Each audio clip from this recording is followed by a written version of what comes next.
Olá, sejam muito bem-vindos a mais um estudo promovido pelo Centro Espírita Bezerra de Menezes, o Apóstolo do Bem. Se você ainda não é inscrito em nosso canal, inscreva-se. E não esqueça de clicar no sininho de notificações para poder receber um lembrete todas as vezes que um vídeo for lançado. Se puder também, compartilhe este vídeo e todos os demais vídeos com seus amigos e familiares que possam se beneficiar dos estudos que têm sido feitos pela casa. Muito obrigado e que Jesus abençoe a todos.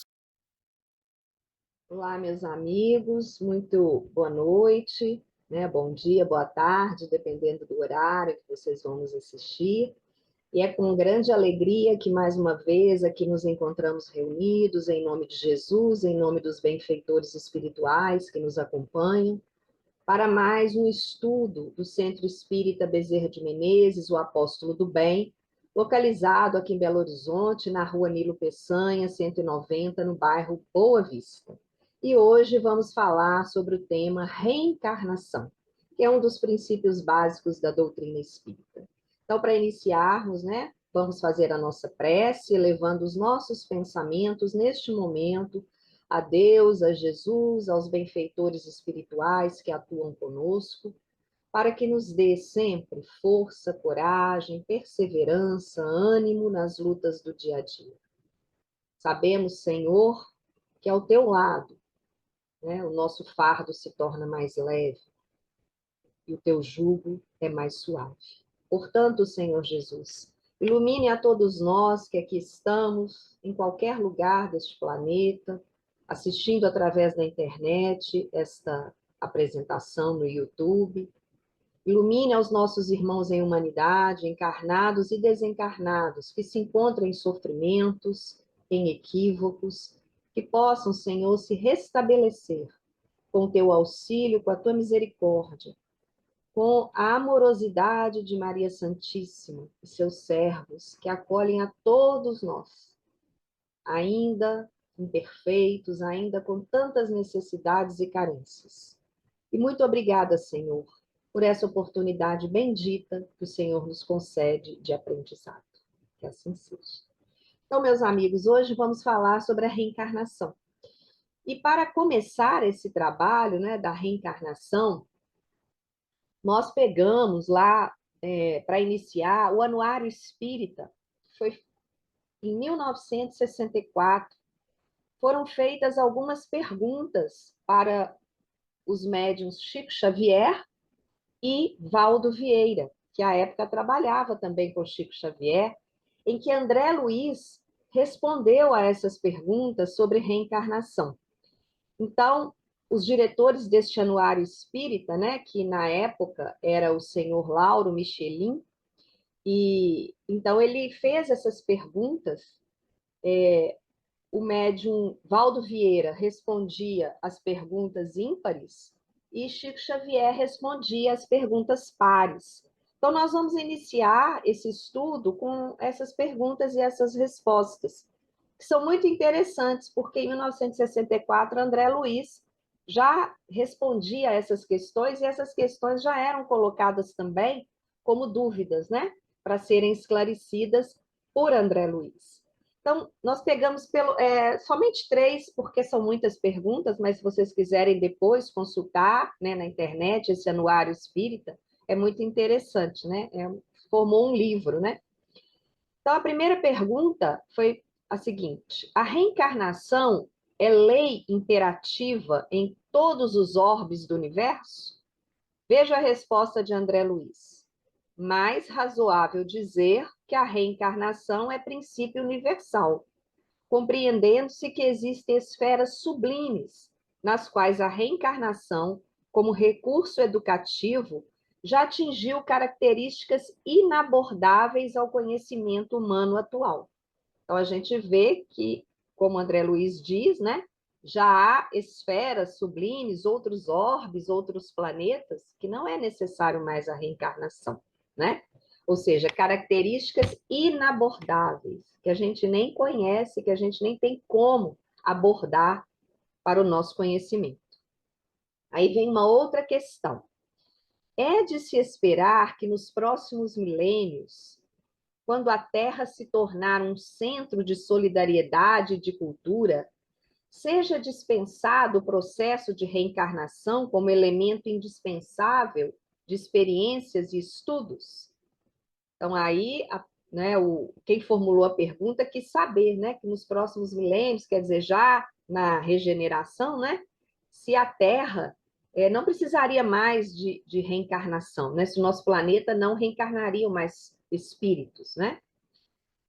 A resposta de André Luiz: digamos com mais propriedade, né, que o espírito, alcançando a sublimação, não mais se encontra sujeito ao processo de reencarnação por medida educativa, conquanto prossiga livre para se reencarnar, como e quando, onde deseje, em auxílio voluntário aos semelhantes. Nós vimos que aconteceu isso com vários espíritos, inclusive Bezerra de Menezes foi um deles, que não precisaria mais reencarnar e reencarnou como missionário para ajudar, né? Alcione também a gente vê, né, nos romances históricos de Emmanuel, não precisaria reencarnar. Reencarnou também em missão para ajudar. Então a gente sabe que esses espíritos, né, alcançando aí essa sublimação, como André Luiz diz, virão em ajuda, né? Podem reencarnar onde, quando quiserem, mas não mais como medida educativa, não mais para aprendizado, mas sim como missão de auxílio. E aí, mais uma pergunta para nós, né, entendermos melhor. A duração média de vida dos encarnados racionais de outros orbes corresponde à terrena? Achei interessante essa questão, porque essa questão também apareceu no livro, né, Mundos Habitados no Sistema Solar, falando, né, da duração de vida dos encarnados. Em alguns planetas, 300 anos. Na Terra é o planeta em que a duração é menor. E lá em 1964, neste Anuário Espírita, André Luiz respondia a essa pergunta. E olha o que ele diz: não.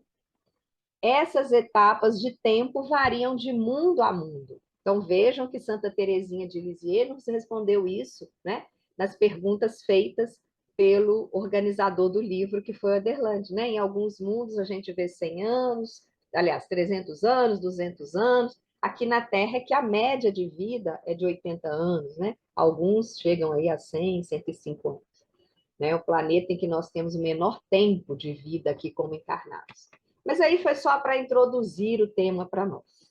Então, nós vamos ver que a reencarnação, ela nos possibilita, né, esclarecer as questões do ser, as questões do sofrimento, as questões do destino. Somente com a reencarnação é que a gente pode entender algumas inibições físicas, algumas inibições psicológicas que vêm com o espírito, né? Por quê? Resguardando para nós alguns desvirtuamentos de valores que a gente já tem. Então, a lei de reencarnação ela está muito vinculada à lei de evolução do espírito. Então, em cada encarnação, nós temos a possibilidade de um novo trabalho. Um novo trabalho nos é oferecido, sempre de acordo com as necessidades nossas, enquanto espíritos, né? Quer para o nosso progresso intelectual, quer para que a gente reajuste, né, algumas desarmonias morais que trouxemos, ou para ambos. Então, durante uma encarnação, o espírito ele adquire uma nova personalidade, mas ele não perde, né, aquele contato com o ser integral, a sua individualidade, os seus pendores, não é? A índole, as vocações, a genialidade. Então, toda aquela bagagem intelectual e a bagagem moral que o espírito traz, isso a gente não perde, né? A gente adquire uma nova personalidade, mas trazendo essa bagagem consigo, né? Com a gente mesmo. Então, o espírito jamais vai retroceder. Então, a gente pode ficar estacionário, mas retroceder jamais. Então, todos nós vamos caminhar rumo à perfeição, mas seguindo rotas diferentes, porque é o nosso livre-arbítrio. E aí nós vamos ver Jesus perante a reencarnação. Então, primeiramente, a gente tem aquele diálogo de Nicodemos com Jesus, né? De Jesus com Nicodemos, que está lá registrado em João, no capítulo 3, versículos 3 a 5. Vamos ler o diálogo. Jesus respondeu e disse: na verdade te digo que aquele que não nascer de novo não pode ver o reino de Deus. Disse-lhe Nicodemos: como pode um homem nascer sendo velho? Pode, porventura, tornar a entrar no ventre de sua mãe e nascer? Jesus respondeu: na verdade te digo que aquele que não nascer da água e do Espírito não pode entrar no reino de Deus. Quando Jesus, né, usava essa expressão em verdade, ele estava querendo reafirmar a sua explicação. E a gente vê que Nicodemos, como doutor da lei, não entendia muito, né? Então, quando Jesus fala nascer da água, quer dizer renascer em um novo corpo físico. Porque o nosso corpo físico, ele é constituído de água, né? Em sua maior proporção. Sabemos que Jesus falava ali por comparações, por analogias. E renascer do Espírito seria o recomeço de mais uma etapa evolutiva. E aí, lá em João também, no capítulo 3, versículo 8, Jesus fala, né? O vento assopra onde quer, e ouves a sua voz, mas não sabes de onde vem nem para onde vai. Assim é todo aquele que é nascido do Espírito. Quer dizer, o Espírito, ele encarnado, né? A gente, enquanto encarnado, não se lembra de nada. A gente não sabe nem de onde veio, nem para onde vai. Por quê? Porque o esquecimento ele é inerente à reencarnação. Então, quando Jesus fala para nós nessa comparação, nessa metáfora, né? O vento assopra onde quer, ele está se referindo a nós, espíritos encarnados, né? Que não esquecemos, né? Não sabemos de onde viemos, nem para onde vamos. E aí, em Mateus, capítulo 17, versículos 10 a 13, a gente tem uma outra passagem referente à reencarnação, em que Jesus confirma, né, ser João Batista, o próprio profeta Elias reencarnado. Então, a passagem é a seguinte: os discípulos lhe perguntaram, então, por que os mestres da lei dizem que é necessário que Elias venha primeiro? Jesus respondeu, de fato, Elias vem e restaurará todas as coisas. Mas eu lhes digo, Elias já veio e eles não o reconheceram, mas fizeram com ele tudo o que quiseram. Da mesma forma, o filho do homem será maltratado por eles. Então os discípulos entenderam que era de João Batista que ele tinha falado. Olhem bem, Jesus confirma, né, de uma maneira muito simples, de uma maneira muito objetiva, que João Batista foi o próprio Elias que deveria vir. Então, era uma reencarnação de Elias, né, João Batista.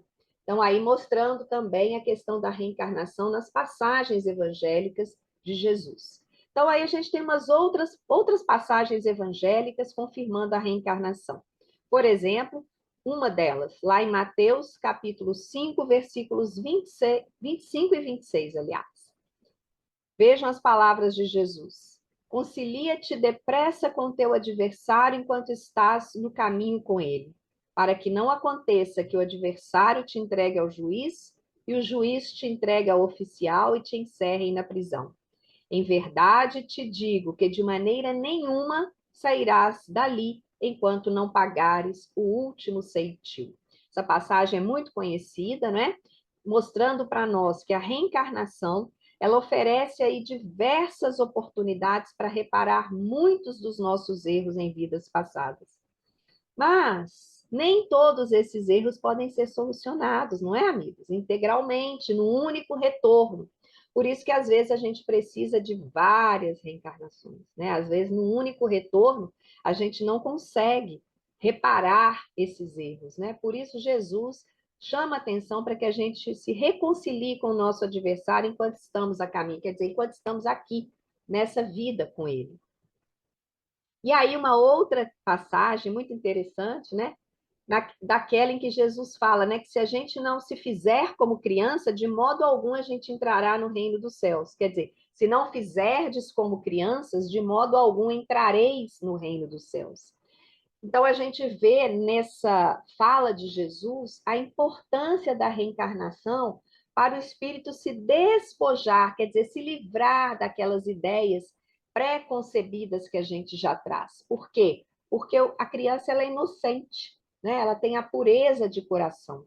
Então, para a gente se livrar do orgulho, para a gente se livrar daquela coisa da gente ser dono da verdade, né? E com a mesma capacidade que a criança tem de assimilar as novas verdades, né? Para que a gente possa assimilar conhecimentos novos. Então, a gente teria que se fazer como crianças, para que a gente pudesse assimilar novos conceitos. Em Mateus, no capítulo 18, versículo 8, há também uma outra passagem em que Jesus nos lembra da reencarnação. Se a tua mão ou teu pé te escandalizam, corta-os e atira-os para longe de ti. Melhor é que entres mutilado ou manco para a vida, do que tendo duas mãos ou dois pés, seres atirado no fogo eterno. A importância da gente tirar o espírito da letra, né? de realmente do Espiritismo trazer para nós esse cristianismo redivivo, é isso. Então, a gente lê uma passagem dessa, né? E não vai entender que a gente vai cortar a mão, né? Cortar o pé. Mas o que Jesus está dizendo para nós é que, na verdade, quando ele foi bem contundente nessa passagem. Por quê? Porque ele se dirigia a uma sociedade muito estagnada, a uma sociedade quase morta, né? E os contemporâneos do Cristo, na maioria, né, eram criaturas sem atividade espiritual edificante, né? Eram aquelas almas endurecidas, o coração era paralítico. Então, qual que era a solução? Melhor te é entrar na vida. Olha o que Jesus fala. Melhor te é entrar na vida. Quer dizer, Jesus se referindo aí a uma existência contínua, a vida de sempre. A vida de sempre, qual vida de sempre? Né? As possibilidades inúmeras das reencarnações, né? Dentro da qual todo espírito despertará para a sua gloriosa destinação da eternidade. Então, tira fora, né? Tira fora no sentido de que deixem isso, né? Melhor que entres mutilado ou manco. É isso que Jesus está dizendo. Ele foi bem incisivo mesmo. Por quê? Se a tua mão ou o teu pé te escandalizam, corta-os. A mão é o quê? É o nosso instrumento de trabalho. O nosso instrumento de trabalho tem que ser dirigido para coisas mais dignas. E os pés? Os pés é são, né, a nossa sustentação. É o nosso meio de locomoção. São aqueles abençoados elementos, né, que nos dão equilíbrio, que nos dão movimento. Então, o que é importante? Saber para onde nós nos dirigimos com os pés. O que nós fazemos com as nossas mãos. Então, com os pés, a gente pode avançar, mas também a gente pode criar problemas em nossa jornada. Por isso, se a gente criar problemas, é melhor cortá-los, no sentido figurado. Com as mãos, a gente pode refletir a cada instante os valores que a gente nutre na obra da criação. Então, os pés e as mãos, aí Jesus, na sua analogia, na sua comparação, indicando todos os recursos materiais, todos os recursos psíquicos que nós venhamos a utilizar aí no desempenho de simples ou de complexas tarefas na evolução. Então, quanto mais a gente avança, mais a nossa responsabilidade se aumenta, né? Então, é a aplicação daquela fé consciente. Então, a gente observa, a gente planeja, a gente faz a nossa asepsia mental, retira tudo de negativo dentro de nós, a gente faz as nossas restrições e aí vem a nossa extirpação, que é o que Jesus fala: corta-os, atira-os para longe de ti, né? A linguagem incisiva de Jesus são as nossas resoluções inabaláveis. Então, é Jesus nos convocando para a mudança. Somos induzidos às mudanças e continuamos, às vezes, presos a valores. Então, é melhor que a gente atire para longe, né? Ou seja, nos desvinculemos daquilo que nos faz mal, né? Sem amarras de egoísmo, sem apego, sem posse. É Jesus nos convocando para uma nova vida, estruturada em elementos novos, em coisas novas para o nosso dia a dia. Então, Jesus aí foi incisivo mesmo, né? Atirar para longe quer dizer, vamos nos desvincular de tudo que nos faz mal. Por quê? Porque ele diz, melhor é que entres mutilado ou manco para a vida.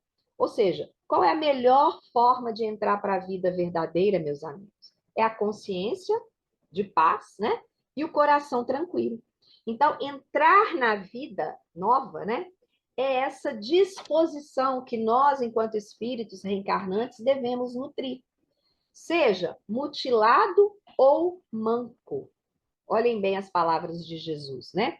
Criaturas que, às vezes, em busca de segurança e afirmação no bem, reencarnam com deficiências congênitas.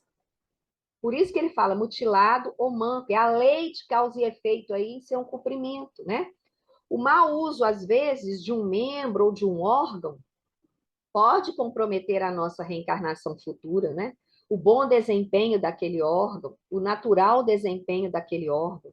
Então, muitos espíritos, né, muitos de nós pedimos, às vezes, para vir com lesões em existências futuras, né? Para ficar a salvo de envolvimentos maiores, de tentações maiores. Então, as inibições, às vezes, são testes para nós, são válvulas de segurança para nós enquanto espíritos, para que não pequemos mais. Vai, não peques mais, não é assim? Quer dizer, para que não caiamos de novo naquelas mesmas tentações. Então, esse fato aí que Jesus coloca de ser mutilado ou manco, exige muita paciência do espírito reencarnante, muita resignação e muita humildade. E aí Jesus continua, né? Tendo duas mãos ou dois pés, serem atirados no fogo eterno. Né? Então, é melhor vir mutilado ou manco do que ter duas mãos e dois pés e ser atirado no fogo eterno. Quer dizer, você ter duas mãos e dois pés, mas essas possibilidades de ação nem sempre são aproveitadas. Muitos utilizam inapropriadamente os potenciais que a gente tem, muitos de nós, né? Então, outros, às vezes, são capazes de superar as deficiências e outros não utilizam o potencial. Então, quem nos lança no fogo eterno? É Deus? É Jesus? Claro que não. Somos nós mesmos que somos atirados ao fogo eterno, que nos fazemos ser atirados no fogo eterno quando nos sentimos culpados. Então, o fogo, ele só existe quando? Ele só se mantém quando tem combustível para ele, né? Então, o sofrimento, ele é transitório. Mas esse fogo purificador, ele vai permanecer sempre incrustado nos escaninhos da nossa consciência. O fogo é eterno, né? O que não significa ser eterna a permanência nele. O senhor Honório Abreu, no livro coordenado por ele, né, no livro Luz Imperecível, ele diz isso para nós, olha, o fogo é eterno, mas não significa que a gente tem que estar permanentemente nele, eternamente nele, vai depender muito de nós, da nossa consciência. E aí, amigos, para encerrar, nós vamos pegar lá no livro de André Luiz, o livro Libertação, que é um livro fantástico. E o capítulo 19 vai falar sobre o precioso entendimento. E aí, os benfeitores espirituais estão com a Margarida, né? Que se propõe aí a uma reencarnação. Então, vejam aí, esse capítulo é muito bonito, sugiro a todos que leiam. Olha o que os benfeitores dizem para Margarida. Margarida, viver no corpo terrestre, entendendo os deveres divinos que nos cabem, não é tão fácil ante a glória infinita que em companhia dele podemos recolher. Todos possuímos culposo pretérito a redimir. É imperioso reconhecer, todavia, que se a experiência humana pode ser doloroso curso de renunciação pessoal, é também abençoada escola em que o espírito de boa vontade pode alcançar culminâncias. Por isso, no entanto, é indispensável se abra o coração ao clima interior da bondade e do entendimento. Somos diamantes brutos, revestidos pelo duro cascalho de nossas milenárias imperfeições, localizados pela magnanimidade do Senhor na ourivesaria da terra. A dor, o obstáculo e o conflito são bem-aventuradas ferramentas de melhoria funcionando em nosso favor, Olha que beleza de lição que os benfeitores dão para um espírito que está se propondo a reencarnar. Nós não vamos mudar de uma hora para outra, não é? Nós sabemos que somos aí, não é? Como está falando, né? Temos milenárias imperfeições, somos diamantes brutos. Então, às vezes, vem a dor, vem o obstáculo, vem o conflito, vem as dificuldades, mas elas são ferramentas bem-aventuradas. E aí o benfeitor continua, desculpem. Não procure não procures ser atendida em todos os teus desejos, falou a benfeitora suavemente. Mas procura servir fraternalmente a quantos te reclamem arrimo e braço forte. Então, vejam, nós não estamos aqui, amigos, para ser atendidos. Nós não estamos aqui para sermos servidos, mas para servir. Procura servir. Essa é a lição maravilhosa, né?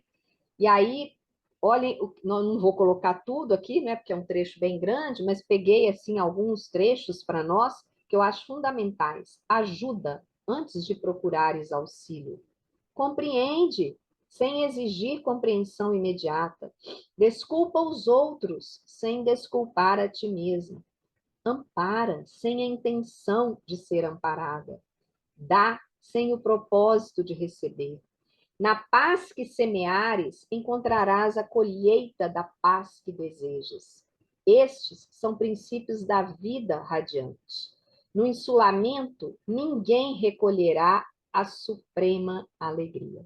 Então, vejam, não podemos ficar isolados. Olhem que lições maravilhosas da benfeitora espiritual, ensinando a Margarida, não é, para que ela, ao reencarnar, se lembrasse de tudo isso, né? Ninguém vai conseguir a alegria no insulamento, quer dizer, no isolamento.